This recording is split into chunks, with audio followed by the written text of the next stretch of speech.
You know your work, you know your content, you do all the prep, but when it comes time to speak off the cuff, you may freeze. So today we're dissolving that pressure because your goal is not to speak perfectly. Your goal is to just speak.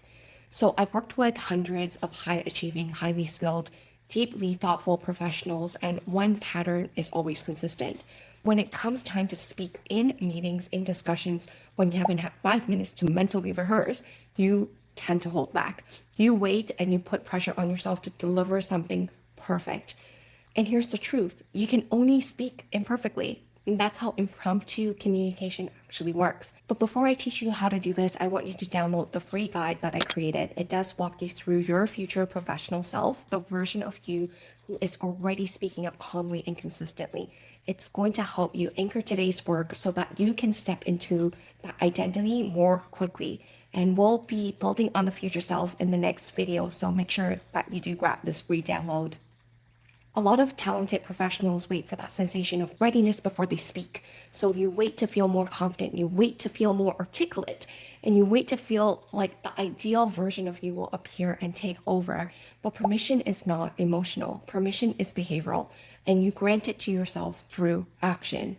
The irony is this, you already allow yourself to speak confidently in certain situations. So when you've prepared, or maybe you are with your direct reports, or maybe more in a one-to-one setting. And this is because you trust that setting and you trust the preparation that justifies your voice. But here's the part you often overlook. You also have the knowledge. You have deep, nuanced knowledge that exists even when you haven't scripted your ideas. And you know your projects, you know your decisions, your data, your clients, your systems, and you know how things work. So you know what's happening in the business. Preparation obviously does help, but knowledge is what makes you credible. So right now, I want you to acknowledge something that you might have forgotten, which is you don't need to prepare in order to speak. You just need to know, and you already do. Once you accept that, impromptu speaking stops being a test and just becomes an extension of who you already are. When you're asked a question unexpectedly, your brain kind of toggles between three things: the stuff that you already know, the social complications or implications. So, how will this land? Or what if I sound dumb? Or did I even say the right thing? And the identity that you carry, which is, I don't know if this is my place to speak up, or maybe my manager will speak up first, or I'm feeling underprepared in this moment.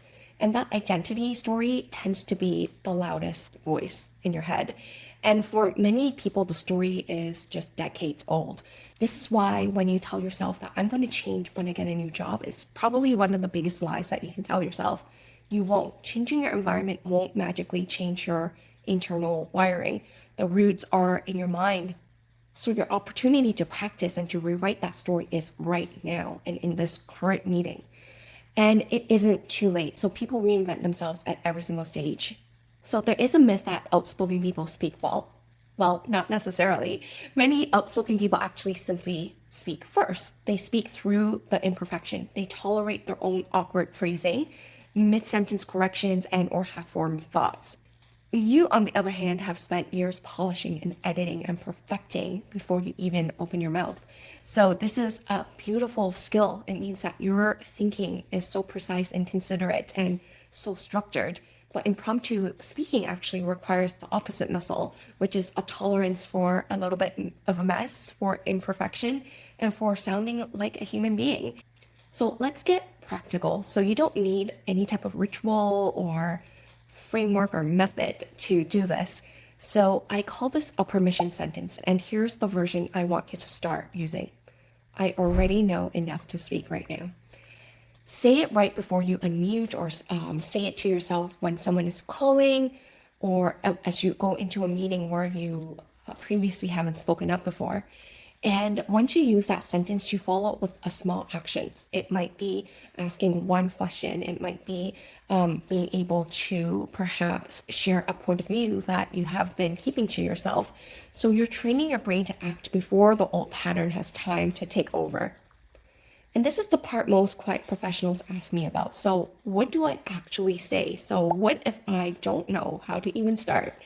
And here's the simplest structure that you can use in any meeting, in any industry, and for any questions being asked.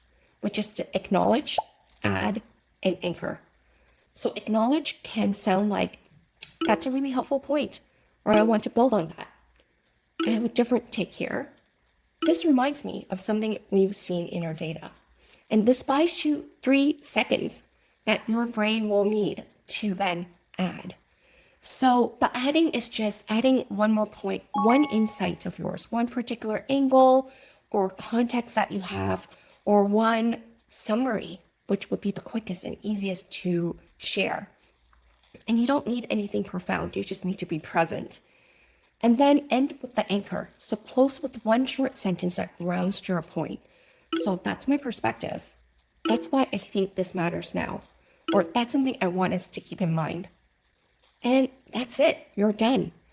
And the beauty is that this structure still works even if your delivery is imperfect, because people don't remember flawless phrasing.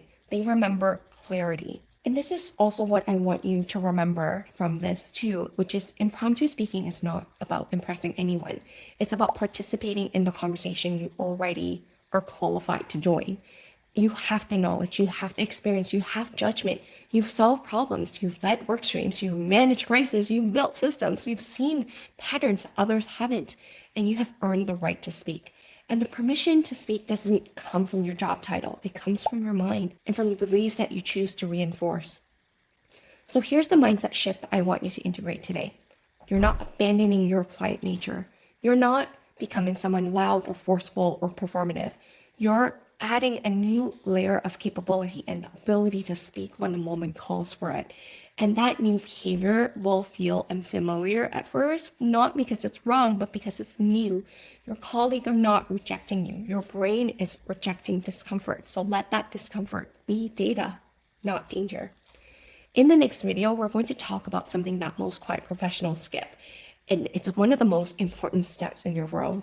How to gather meaningful feedback on how you're being perceived and how to use that feedback to shift your reputation, even if people have known you as the quiet one for years. And I'll see you in the next video.